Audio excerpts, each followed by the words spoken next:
it and then let go, and it just takes. My bike has always done a steady kind of like front wheel up, but it's like it's smooth, it's like a bird. But then Jamie says it was literally like a paper aeroplane, and it just went and then flipped vertical. And I remember holding on and being like, shit. And then I was like, I'm gonna have to let go. And then let go and landed like how I'm sat now, but with my legs straight out. And straight away I was like, I can't feel my legs. Like it was instant. Oh, so you landed, or you didn't land on your back, you landed like when you sat down? Yeah, which is so weird. Like, well, I must have, I don't know what angle I was at, but I definitely did, because I remember lying down. Could you do me a massive favour and click follow or subscribe button? It helps the podcast out so much. Hello, welcome to the Make It Same podcast. So I'm joined by Giselle, who I've known for years now. Would you like to do a little introduction to yourself and the listeners? Yeah, I'm G. We obviously met working together at Ted Baker. I am now a trained life coach, and I've just come back from travelling South America for 6 months with the wheelchair. So that's been a very interesting and new experience. And I think that's one of the reasons, honestly, it's been incredible, obviously, because obviously I've known you since like Ted Baker, and how you kind of breaking like the stigma, you could say, obviously with the wheelchair and like traveling. Because I imagine a lot of people in the community, could you imagine, like, have you saw anyone like traveling around South America in a wheelchair? No, like obviously we've seen a lot of people with disabilities while we've been away, but they've all been locals. And the response, like people are just like in shock. Even other travellers we meet from the UK are like, I can't believe that you're actually doing this. So there's a massive stigma around going away in general as someone with a disability, or particularly with wheelchairs and flying. But there's been a lot of the reception's been amazing, but it has shook a lot of people up, because they're like, I can't believe that you're actually doing this. And even at times we're like, why are we doing this? Are they like quite friendly then? Are they like been super helpful? Oh my God, you can't fault, like, as the nations we went to as well, like you can't fault their help. Like in Brazil, the first place we went, we were a little bit skeptical. Obviously we were taught about safety and stuff, but people would just bend over backwards to kind of like, people were holding umbrellas to get me like from the taxi to the hostel, like just over more than Londoners especially as well. Like people were just so helpful and kind. And then obviously other travellers and friends that we met on the way just were like, what can I do to make this easier for you? The support we've had while we've been away has been amazing. So I read one of the blog posts, because I've been reading your blog posts, and they're incredible, by the way. And like they're so in depth of like what your experiences, what happened. But you kind of spoke about on the flight there. I know you had like so many different like hiccups, but didn't like people like trying to scare you, like the Brazilians like scare you about before you get there? You're like, so you're looking forward to this like 6 months like break, and then like before you get there, you kind of shitting yourself. Like. That was exactly it. Like obviously everyone from the UK is like, oh, Rio's so bad. Like don't wear your jewelry. Gave all of this, and then we were stuck in like a hotel in JFK for a day with a load of Brazilians. So we're all waiting for our transfer back to the airport, and they're just telling us all these stories. And I'm like, Huns, you're not helping us out right now. Like we're already majorly freaking out. Like we're not even in the country. And now you're like literally trying to scare us. But when we got, like, obviously Rio was one thing and we were kind of very conscious there, but once we settled in and we were like, it's not as bad. Like you do have to be careful, but if you've got your wits around you, it's not as bad. I also do think the wheelchair had a massive kind of like, I don't want to say the word benefit, but people were just aware, and people just didn't even bother with us. They just like, let us go. They were helpful. But I do think sometimes it might have, where if we were an able-bodied couple, maybe they'd have tried to do something, but the chair was just like, no one even entertained the idea. Did you have any like sketchy moments where you've like gone down the wrong street and you're like, what is happening? Like, yeah. One of our friends was like, at the Cerralon stairs in Rio, and he told us which way to go. So we started pushing there, and we were staying in a sketchy part of Rio as well, but there was a hostel that we wanted to stay at no matter what. Yeah. So we start walking, and it's cobbles, and there are a lot of people about that look kind of sketchy, and we're like, oh, should we be up here? I'm hungover, I'm emotional, and this guy comes up and he's like, you shouldn't be here, like you need to go back, like this is not, like you should not be walking this way. So then we start freaking out, and then we start clocking all the sketchy people, And then we're trying to like walk fast, but my wheels are getting stuck in the cobbles. So I'm literally like trying to run, like trying to run. And the more panic we get, the more we're like making more of a fuss about it, drawing more attention, and people are coming over. And people are good. Like they're trying to help, but obviously we've still got these Brazilians telling us to be scared. So we're like freaking out. And just, the more we tried to like run, the more we got stuck in all of the cobbles. And we were literally just like, oh my God, that was awful. But how long was the stretch? Was it quite long? No, it wasn't. It was just a very steep hill, and it was under like bridges, railway bridges as well, which obviously have a bit of like, that's where people hang out, away from the police. So it was just busy, but it wasn't too long. I would say that's still stuck in my head as the one moment where I've been like, oh God. And then once in Colombia as well, when we just got to Colombia. So again, you have to acclimatise to every country you get to and you don't know. And we got told Colombia was unsafe. So we were in an area again that we shouldn't have been in. A taxi guy was like, you guys need to get in the taxi right now. Like you shouldn't be around here. And we looked around and we were like, no, we need to leave right now.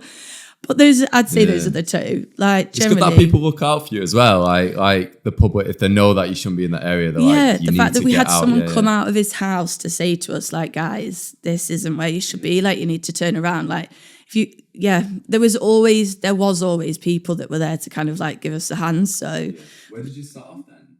Brazil. We flew into a place. Where did we start?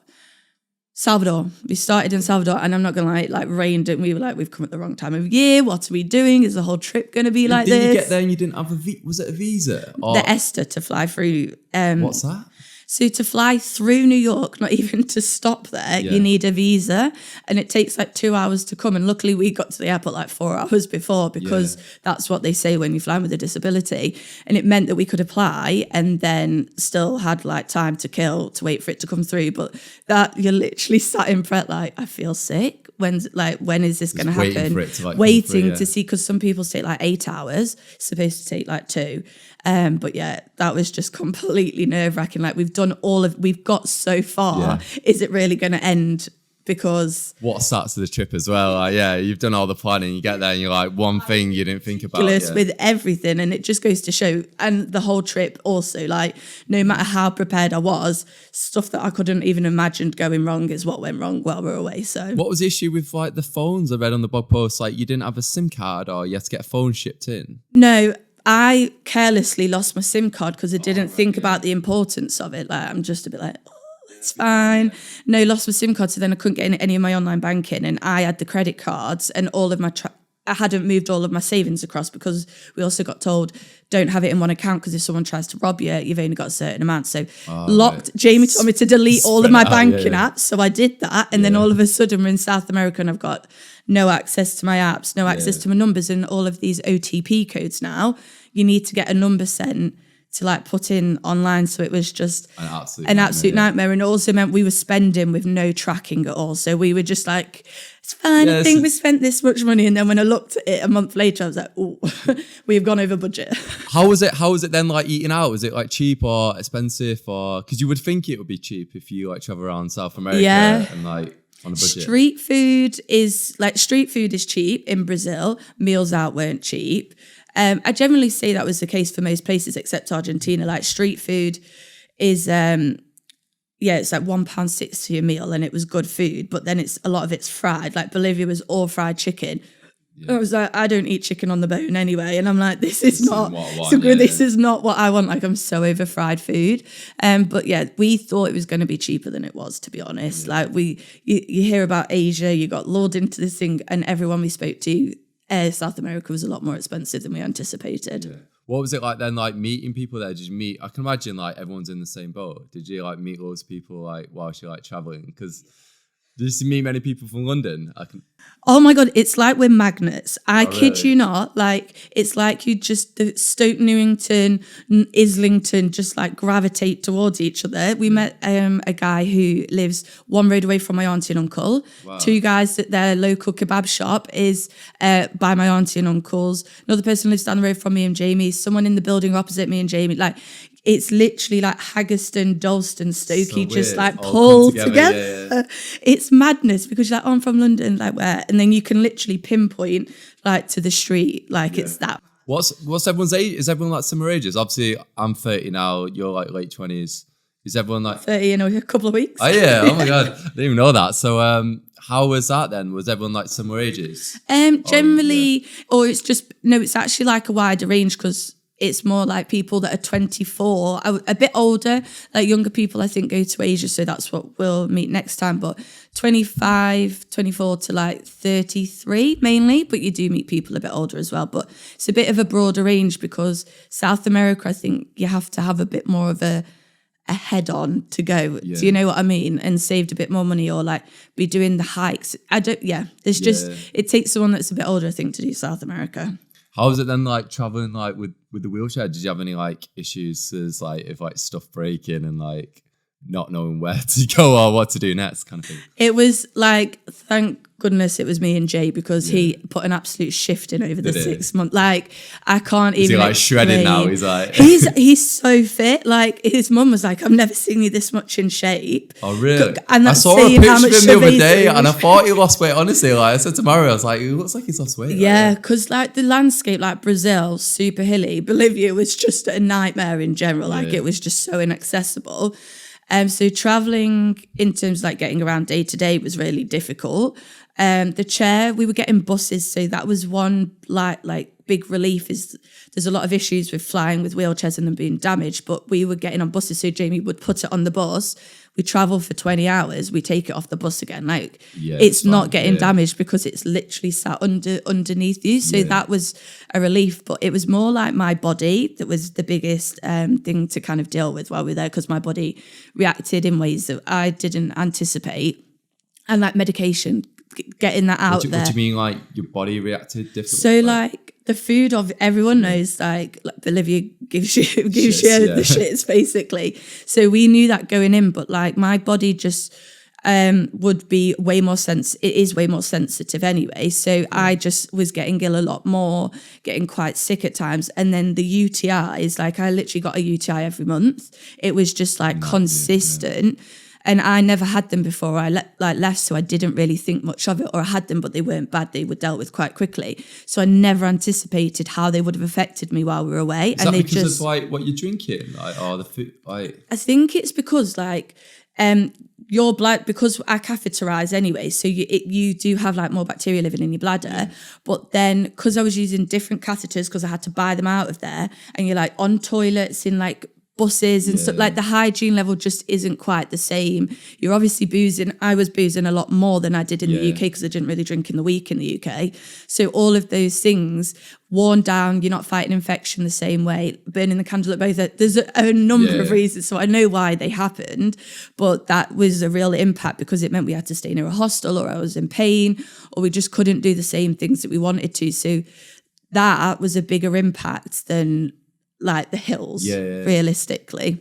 Was there anyone like before the trip, like you kind of like a blueprint? Was there anyone which had like done it and was like, oh, I can just follow this person's like plan, or anyone within that kind of community space? Because I know we spoke a lot and stuff, and like sometimes like it isn't always positive within that space. And I know this, it's the same within allergies, and it's the same with like I had people with celiac or gluten, and there's a lot of like sometimes there's a lot of like negativity within the free from world, and like you find like the people which get to the top are like more positive, or they make a joke about it kind of thing.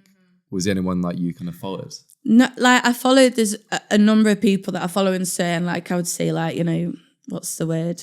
Not bosses, but like goal. There's certain people that I do have on Instagram that are like goals, but there's no one I saw that was actually like taking a backpack, I'm not coming home, and we're going to go for 6 months. There's a lot of people that do like travel and disability travel, but it's quite focused. Obviously, we're a spectrum, like and shot, like, I do have a certain ability to get around and like climb stairs. So my experience is different, and we don't have to look for the same fully accessible things. Like, and thank goodness, because I didn't have the budget for that either. Like, I wouldn't have been able to be completely accessible with what we were choosing.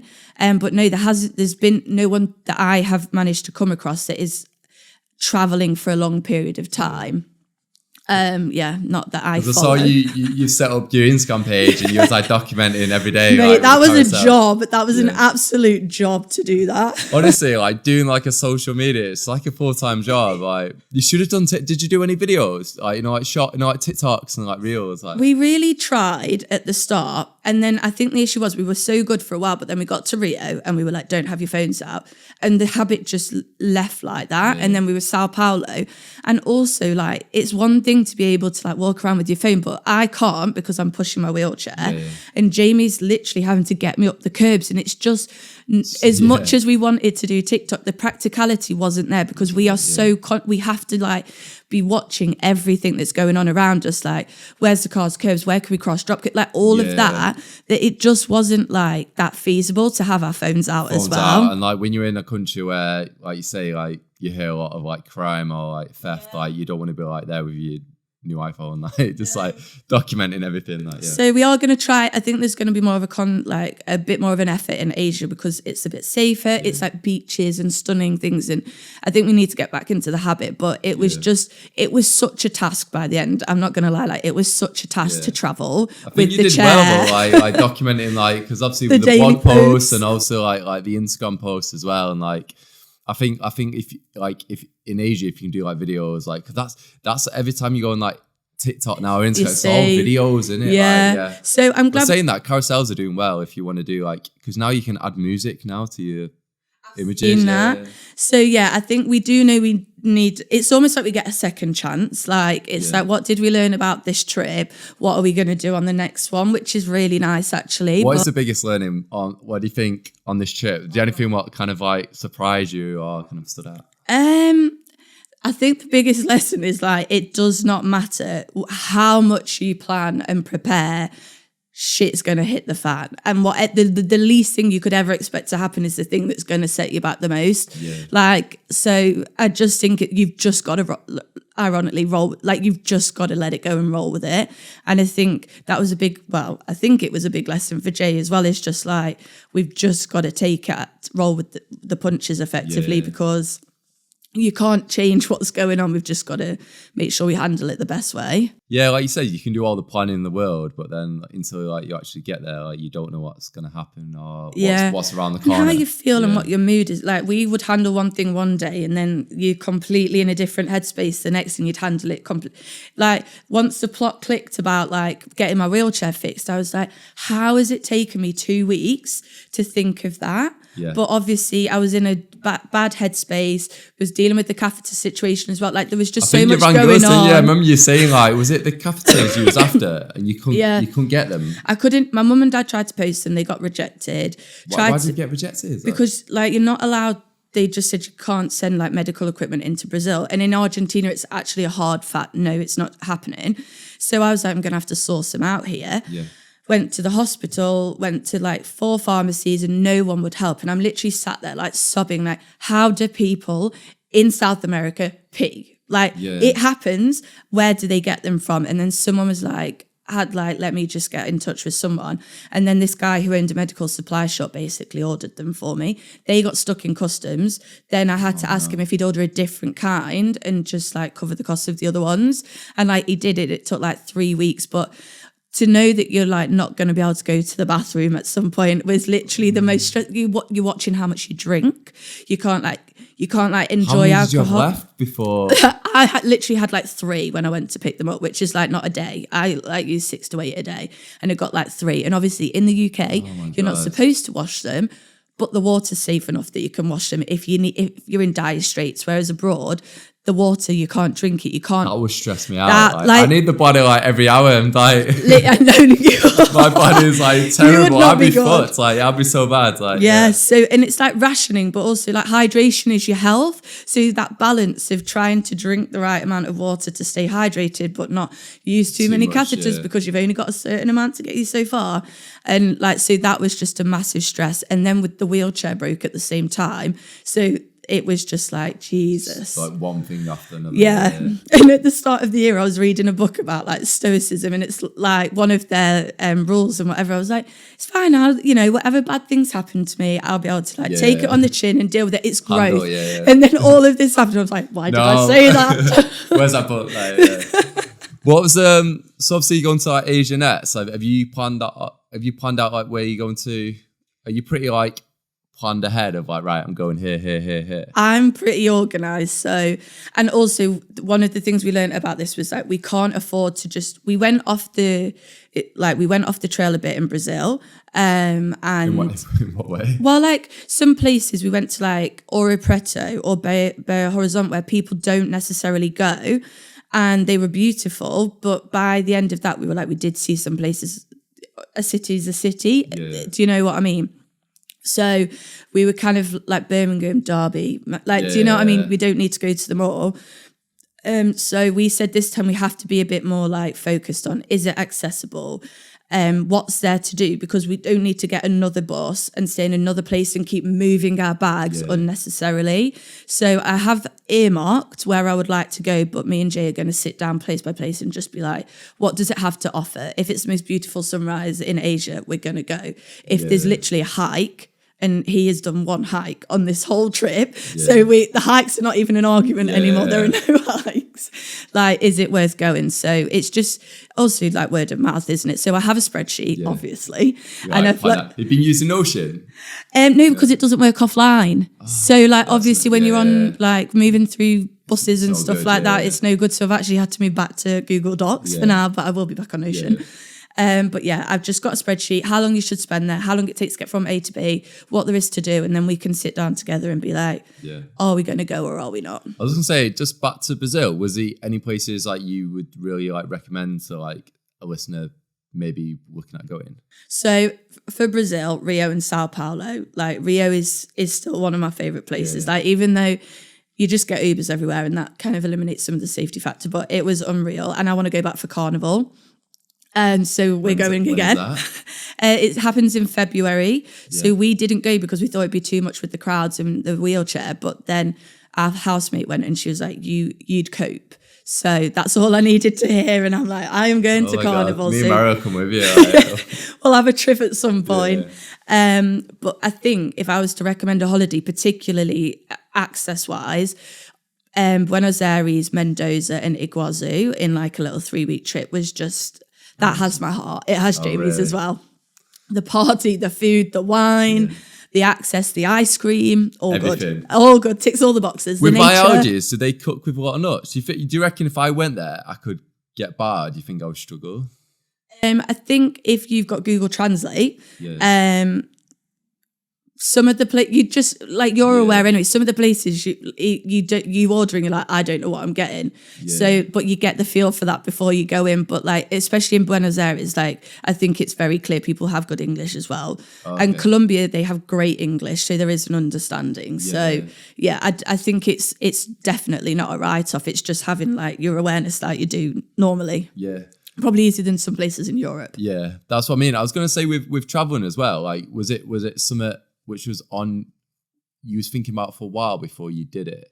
And did you feel like if you didn't do it, you would have just been a bit like, I don't know, like, you know, when you got that feeling, like, if you don't do this. I've wanted to do, I went into Ted Baker knowing that I was going to travel at some point, but my idea was get a career base, like build yourself up, have that experience, not just come out of, I didn't have any money when I came out of uni, but also like, do a job for a bit. I wanted to move to London just as much, so it's always been on my radar. Me and Jamie went on our first date and I said to him, I'm going to travel the world at some point, so either if that's not your plan, you're in or you're out. Like you can try and stay together, but I'm going on this trip. And then obviously the accident happened, so that put a massive setback onto it. But even in hospital, like I remember when I had my other blog and I was like, what was your first blog? What was I don't know what it was called, to be honest, but it was something that linked to traveling as well, like the name, because I had this idea that I would be going traveling. So it's always been like, I will be naive at the time,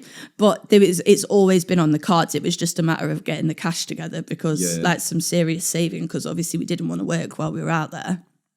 Yeah, no, that's amazing. I was going to say, like, you mentioned then, like, the accident. Could we kind of like touch upon that and kind of talk about a bit about your upbringing and like, was you doing like drag racing when you was like, how old were you when you like 12? I was born into the sport. Was that in the family though? Like, was born into the sport. My mum's been doing it since she was like a very young woman.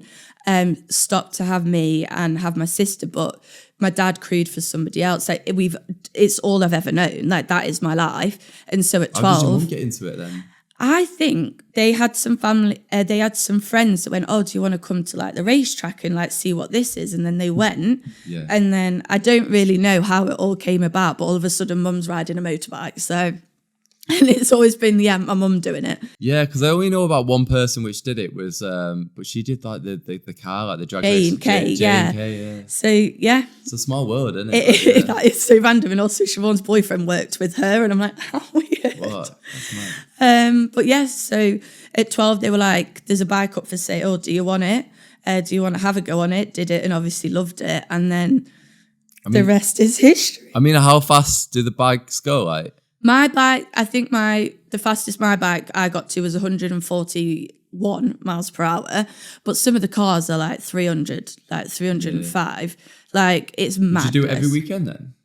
No, it's more like it's a summer sport, so you don't do it over the winter, but every now and then, like every 3 weeks, or there's at least one race meet in a month.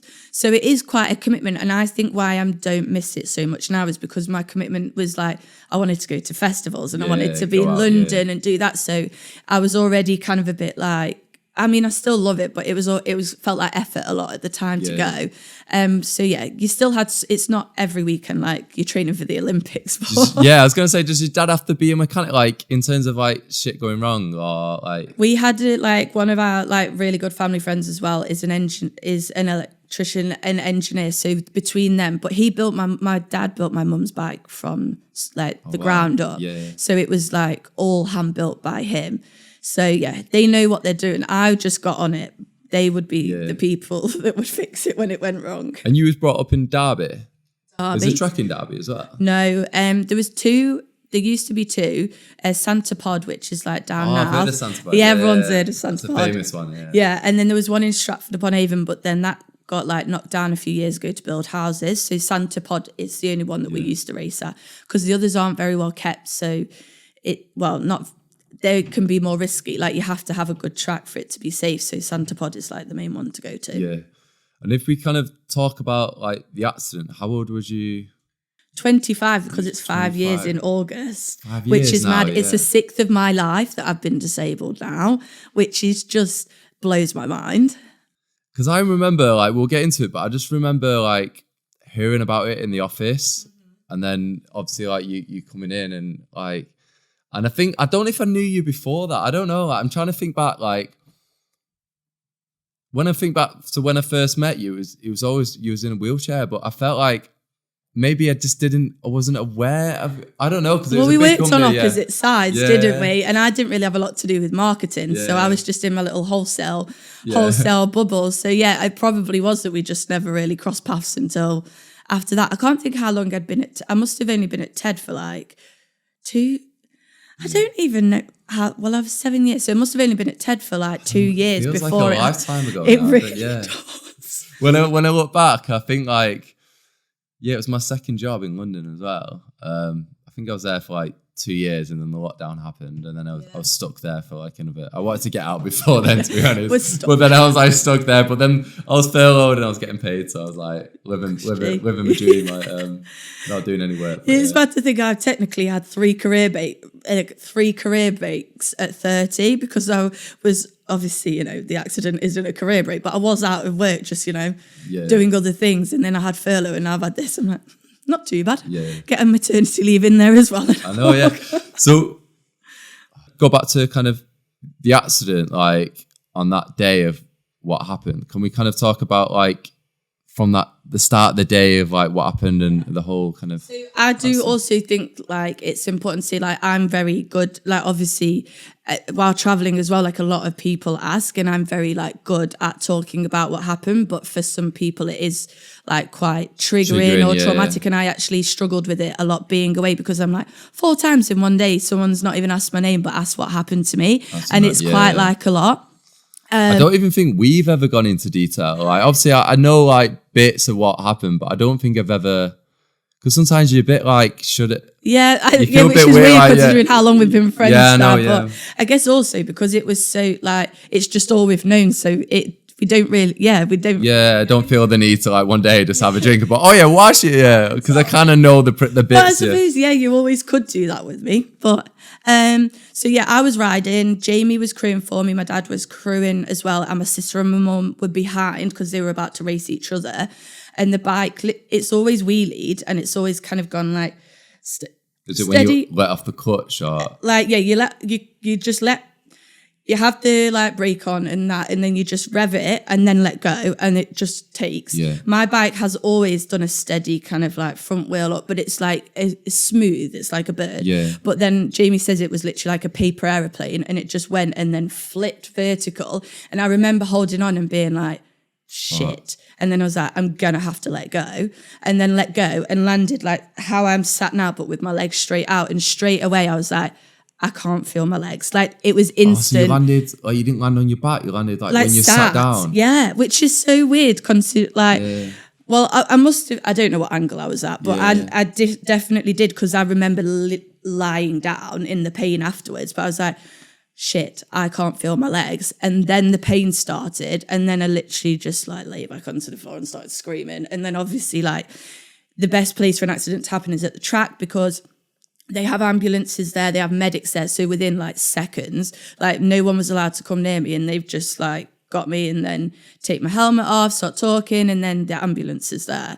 So everyone's like, did you get airlifted? And I was like, annoyingly, because there was an ambulance already and I was in it and they were cutting my leathers off and dealing with me, they just drove me straight to Cambridge or Bedford, I think, went for a scan, and then they were like, you're going to Cambridge. So I drove the whole way, never got my air ambulance in that moment, it was bad? No.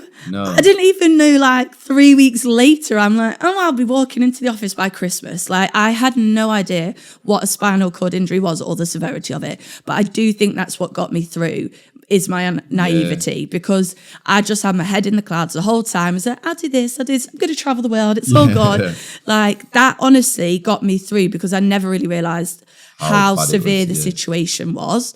So I do think that's helped with the headspace getting through it. When that moment when you did find out this is serious and I might be in a wheelchair for the rest of my life, maybe. I mean, what was that moment? Did you go through any like dark times, or was you or did you have to just keep positive? Like, I think like everyone, for me, everyone expects this moment of like, being told you're never going to walk again, or the realization of this. But like, I was never told that. So it's all been sugar-coated the whole way for me anyway. Like, there's this possibility. It was never, there was never a moment when it realization happened. It's been very gradual, and I've come to terms with that. I don't think I'm ever going to be able to do this without this, so it hasn't been like a pinpoint moment. But obviously there are very dark times, and it was like I struggled, as anyone would, to do it and be alone in hospital, like saying goodbye to family when I was in Cambridge, and I was on a head trauma ward because it's it's the brain effectively is your spinal cord. So I was on a ward with loads of head trauma patients. So that was really difficult because they were all dealing with brain injuries. And I was the only person that was of sound mind at the time, just dealing with the spinal cord injury. So saying goodbye to everyone and being in hospital, or like even being moved from ITU, I was like devastated, because there was 3 to 1.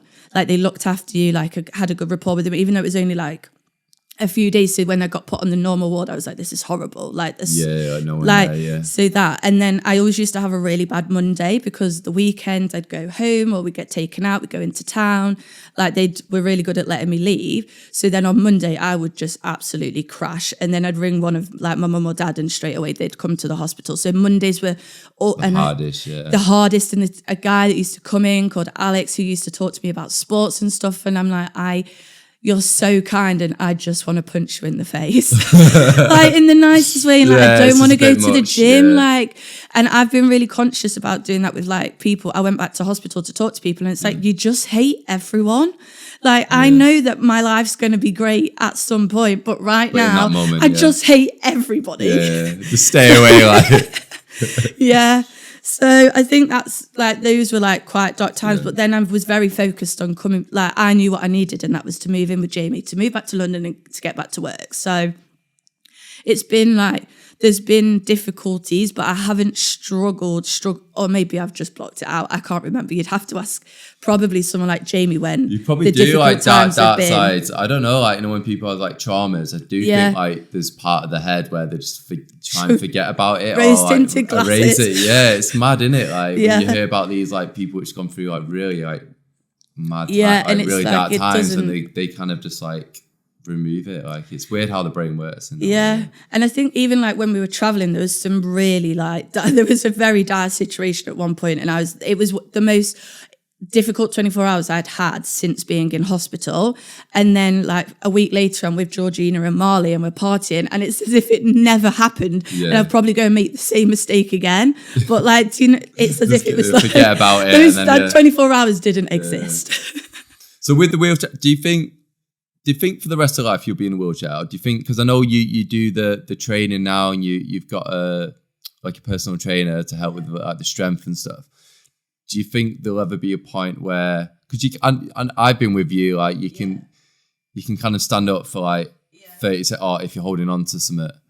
So I do think I will need the support of a chair, but I also think that's better because I'm fast in that I can get from A to B with so much ease, and like to walk again, like it would never be fast. It would be painful. It would be, even if it was ever to be unaided, it wouldn't be an enjoyable experience, and it wouldn't be like efficient. That's the word. Like the chair is actually like a way more efficient way to live than it would be to try and push to walk. But I don't have glute muscles, so as strong as like the rest of my legs are, I don't have the ability to stand on one leg, so I'm never going to be able to walk because you're effectively picking one foot up at the same time. So without that support, that's not going to happen because I just don't have the glutes. But when I'm back from Asia, I do really want to like again deep like work hard, go on like do all the little things that can kind of build the strength, and just anything is like better. And being stairs was being able to do stairs is the greatest. Like it opens up the whole world. And traveling, if I hadn't have been able to do stairs, like we would not have been able to do what we did but without being able to do stairs. Like you go to the gym like all the time. You're probably the most ripped. I have not worked out in a while. The most ripped person, like in it, because obviously like a wheelchair. Like I imagine a lot of people just feel like they can't exercise, or I mean you can't. There's ways. I'm not saying there's ways around it, because I don't want to say that because I'm not in a wheelchair. But I'm saying like when I look at you, like it's incredible how you've been like, it's not going to stop me kind of thing. Like. But I think also like the Hambo Foundation, which is the charity I go to, and they do my physio and PT and stuff, made me fall in love with exercise, because before I didn't do it and I didn't care for my body a lot in other ways as well. Whereas actually like now, there's loads of upper body stuff, and even in lockdown, like we were using crutches to do like cardio. Like they just opened your eyes to so many ways. And your PT's got a disability, is it? He's got dystonia. Yeah. What's that? Like I saw some of the videos, and it's incredible that like he's now teaching people. Like, and it is nice because it's also like within the community, and there's a certain like having that understanding, there's a different bond there as well. So I'm not going to say exactly because I don't know exactly, but it's something that affects his hand movement, his hand function and his speech. And it was overnight, I think. It was just like suddenly woke up and he couldn't do it. So he struggles with hand movement and has like Botox in his hands, and then struggles with his speech as well. But again, like you just learn, like I can understand him like clear as day. I know what wavelength he's on, so it's all good. We know what we're talking about. And it really helps to have someone that is living, even though it's a different disability, is living a disability. And he has a wife, so they're an inter-abled couple as well. And he understands all the nuances of like what it's like. It's mad how like someone listens to this, like they could be functional, be able to walk, then one day like you could lose that. And the thing is obviously I met you at Ted Baker. A girl went to uni with Jenny Berry, who's got like an Instagram page, and she's got like tens of thousands. I think she's got like 50,000 followers. Jenny speaks like so like openly and like honestly about it, and like yeah, she's dead like raw and off the cut. She's actually coming on the podcast at some point. she? Yeah, like so she says she loves to do it. Like, but I went to uni with her, and then I went to school with a guy called Sam Newton and his sister Casey Newton. Yeah, because I've been we've messaged quite a bit, and then like she's Had just an actually been accident, helping me with my UTI stuff. Oh, really? Yeah. Telling me what to do. But yeah, So I went to school with her brother. that's actually so random that it's also very rare. Like some people have never met someone with a disability, and you have actually got like 3 people in your life that are all now in wheelchairs.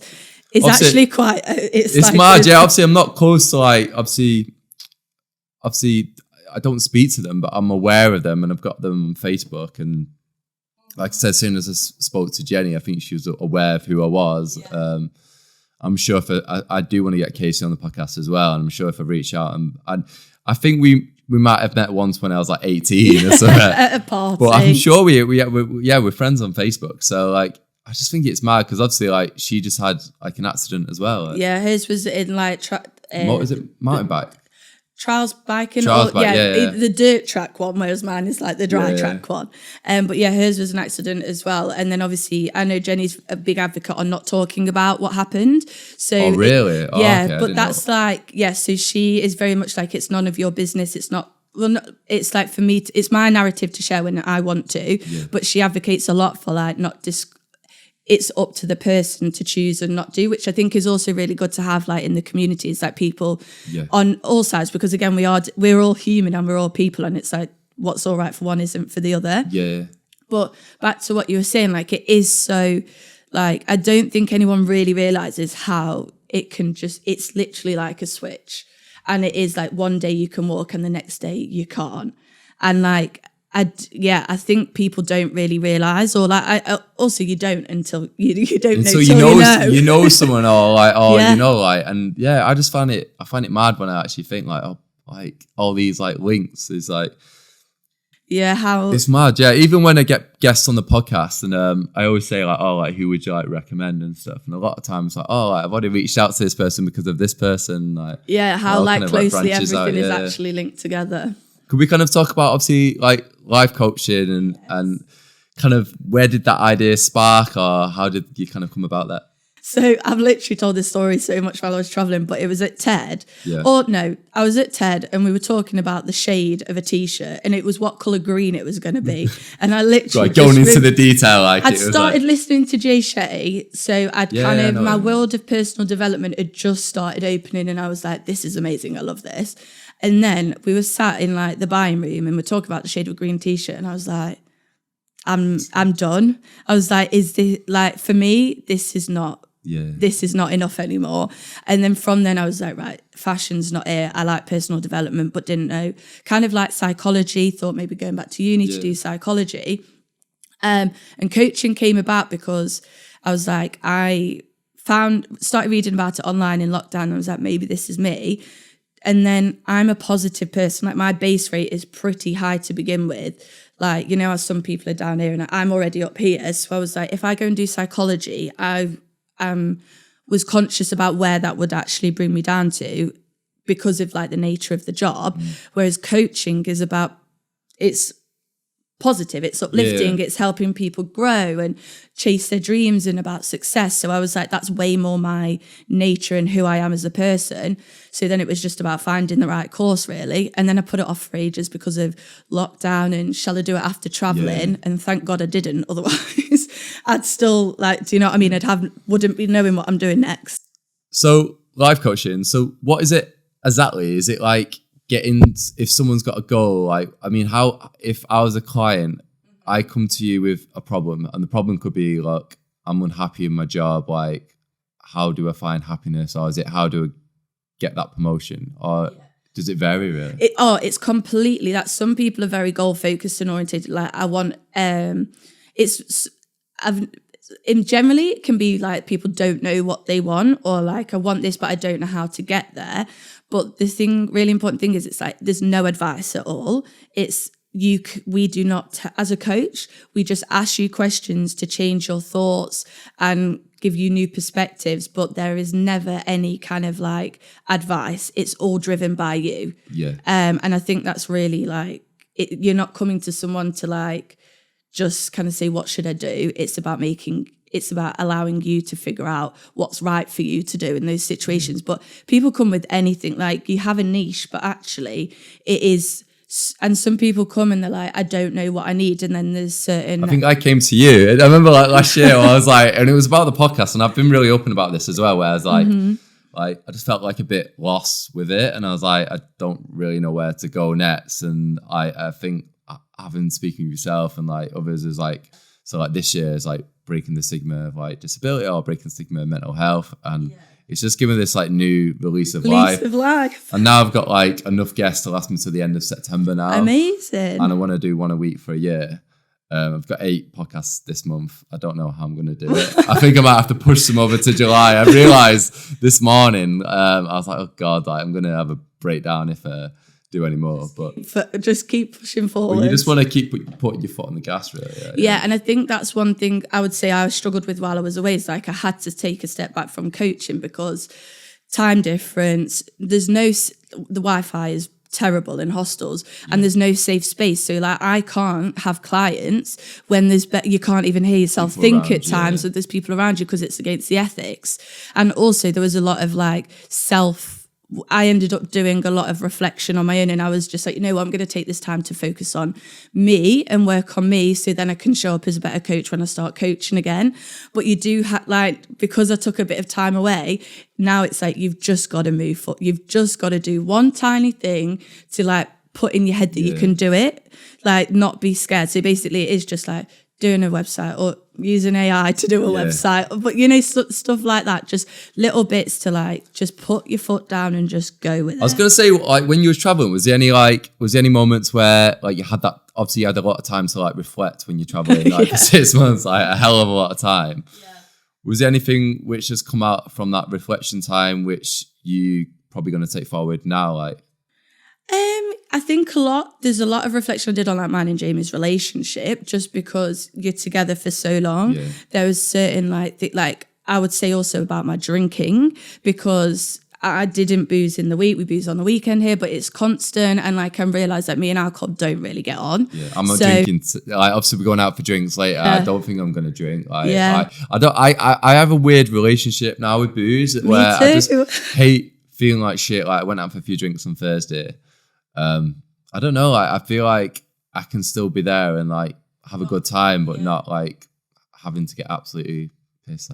And that's it. Like I've been on a massive journey for 2 years, like questioning my relationship with alcohol and how it serves me. And like there are times when it does serve me and I have a lot of fun, but there are times when it really doesn't. And that was a big being away, obviously, and said I wasn't going to drink when we went, but Jay's sister was like, "Hun, I think you need to rethink that because you're about to go into hostels with loads of people." And she was right. It wasn't a feasible thing at the time. But being away, like one of the biggest things is, again, I've learned about my relationship with alcohol, how it affects my relationship with Jamie, and then that's what I'm going to take forward to Asia, is be a lot more conscious about, is this the right environment for me? Is it the right time? How am I going to feel tomorrow? Is it going to impact our plans tomorrow? Like all of those things, like it's just a lot of reflection on that, a lot of reflection on me and Jay. And also like, I also started therapy made you guys while I was stronger then? I would hope so. Yeah, because you say you had that a lot of time to like that reflection. We can talk about in a negative. No, it wasn't. We can talk about Jay because he's been a rocker. He's been incredible, and he's been with you throughout this whole journey. We were 6 months together when it first happened, so he has been there the whole time. But yeah, I would say it's been amazing at times with us, but obviously it has been like the pitfall at times in the root of the arguments, or like is. Especially we're traveling with a disability, there's no one out there, he has no one to talk to, I have no one to talk to about that except each other. No one knows what this is like. I don't have anyone to follow on Instagram, there's no one to speak to. I just have one friend, like one of my best friends, who went away for a year to talk about the intricacies of a relationship while you travel, but they still don't have the disability aspect of it. So there was just a lot of times where I didn't feel seen and heard, and he didn't feel seen and heard. And it's like, I think there's we have that all the time. Like, we had it last night. Literally before bed, like you're not hearing me out. Like, you're not listening to what I'm saying. Like, and I think there's a bit of an acceptance that we're never, as much as we can try, we're never going to understand what it's like for the other person because Jamie isn't disabled. I don't do the work that he does because he does a lot of work, and like it's going to the bar. We're staying at a hostel where it's a beach. I can't do anything. I had a UTI at the time as well, so I was glued to my chair for fear of like peeing my pants. So he had to do everything, and like it's just those things. Like you're gonna feel a bit. He felt undervalued. There's just a lot of different things that we were experiencing, and I do hope we come out of. I feel like we're normal right now. Do you know what I mean? Yeah. But I do think it's only going to make the relationship stronger overall, because it's always going to be challenging, you know, like traveling with your partner, and like because you really rely on each other. Then you know what I mean. You don't have any like friends you can go to there to get a break from each other. So you're really kind of on top of each other the whole time. We were glued together, and more so also because of my needs. And when we were in hostels, and it wasn't accessible, I couldn't do anything without him. So we were literally glued to each other's hip. I had my first 2 nights apart from him last night, and I was like, it's like separation. But yeah, you are reliant solely on that. And my friend basically said, and she was like, how you feel on this trip isn't how life is. Everything's more amplified because you only have each other to take everything out on. You felt like the heights was like really high, and then the lows were really tricky. Because I feel like sometimes I'm on this maybe recently, I don't know, last year in London, I just feel like I'm a bit not on a super high, but not on a super low. I'm just coasting or content? Coasting. Coasting. I wouldn't say content. I would say coasting. Mm-hmm. But yeah, it's a weird one, isn't it? And you kind of spoke about. Did you say? So I think I cut you off. Sorry. Did you talk about you got therapy when you was? Yeah. It was actually after quite an explosive argument one night with me and Jay, and I was really drunk at the time. And then the next day, and I just said I just wasn't a person that I wanted to be, and I was like. I'd already thought about it a few times, but money has been a massive factor, especially saving to travel. Yeah. So I've never done it. But Mara told me, and Mara actually said about BetterHelp. So I was like, just going to inquire. And because of their scheme, I'm unemployed and have a disability, that it kind of made it more of a affordable option. And I just is it 40 quid? Or is it it's 40, and then it That's goes good, down even further for certain criteria. And I was like, how did I not even know that this was a thing? So did a bit of investigating, and then looked at the finances, and I was like, it gives me less to come back with or do the next step of our trip with. But it's overall, it's for the greater good. So I was like, I'm just going to try it. I mean, it actually was really... It's not very easy while traveling. And she kept saying, are you sure you want to do this? Do you think this is the right time? And I'm like, I'm so reflective. I've got all this time. This is the right time for me. And I do agree that was right. But the time zones, and there's no safe space. So I had nowhere to have that session. Also, because of access issues, I could only go where I could access. So even if there was a rooftop that was empty, I wasn't getting up there.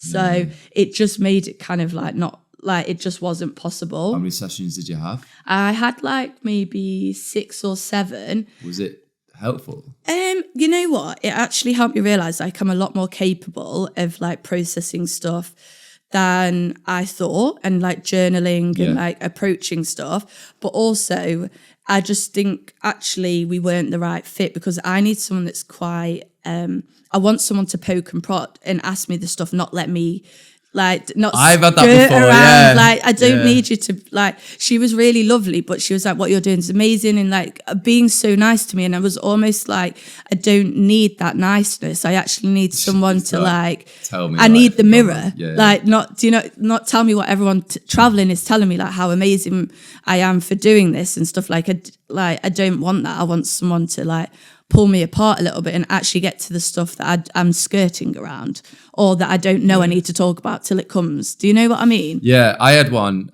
and we had 4 or 5 sessions, and basically after 5 sessions I was I'm just not too sure. And it was the same thing. It was we were talking about anxiety, and say we touched upon relationships and everything, but I just felt she was a bit too nice. Yeah. And I felt I'm not really feel I'm benefiting, so I stopped that one, and then I reached out to someone the other day, and we had an hour, to see if we were right for each other. Yeah. And this one would have been in person, so I thought, that'd be amazing. And then we had it, and then I thought it was fine and stuff, but then I felt like I didn't really get too much from it. I know it's only like a trial or whatever. And then like it was like a 4 lessons like clause where if you want to get out of it, you've got to still do 3 more sessions, which I thought was, I thought that was bollocks, to be honest. I was like, okay, if I want to get out of it, I want to get out of it. I'm not going to do 3 more sessions with you. So I said like, look, like, can we get you down to 2? And then she didn't reply back for like 2-3 weeks. And then she gets back in touch and was like, oh, like, do you still want them sessions? So then by that point I was like, yeah, I was definitely like 2 feet out. And then I reached out to someone the other day, but I need to get back in touch with her. So yeah, no one speaks about the like how, because also like you've invested this money. Part of you's like, I know this isn't right, but I've already done all the like got to know you bit. So when you walk away from that, you've almost got to go back to the start, and then it's more money and like finding. And I've read stuff about finding the right therapist and how like it can take loads of time, but it's like, but also that's loads more money to even find the right person to talk to. Because a lot of them, like, so I think the one way I had like 1 hour with her, like she was free just to get to know each other. And then this one, which I need to get back to, I think it was like 20 minutes, like phone call, which is quite good. Yeah. And then like go from there really. But I feel like sometimes they don't, not like they can't give me the answers, but like hopefully like, yeah, you want someone to like prod you. At least and, ask like, the right questions. Yeah, to get the best out of you kind of thing. Like. Yeah. It's an interesting one. I will pick it back up again, but she was probably right when she was like, are you sure traveling's when you want to do it? And I'm like, yeah, damn it. She was right. It's amazing to have you on the podcast, G. Honestly, I was just saying, like, we just stopped then. Was like, have we covered everything? And we've spoke about everything from like traveling to like mental health, like therapy, like South America, Thailand. Who needs a whole evening catch up? We can do it in an hour. Just do an hour, like cram it all in. Obviously, we're out after this, aren't we? We are. Like, there's a few people coming. Yeah. A couple of Mancunians that might not be able to get down, but I'm like, if everyone could get to Wembley, then they can get to the pub. So we'll see. How many people come in? I'm not sure, maybe like 12. Yeah. Nice, right, it's quite nice, a few, good nice number, group. Hopefully the sun comes out. It's a bit cloudy at the minute. But yeah, it's been great. If anyone wants to kind of follow your page on Instagram and your blog, would you like to share that on the podcast? Yes. So I am Giselle Moor on Instagram and How We Roll Round. So that's where we've been kind of posting our daily updates, what we're doing.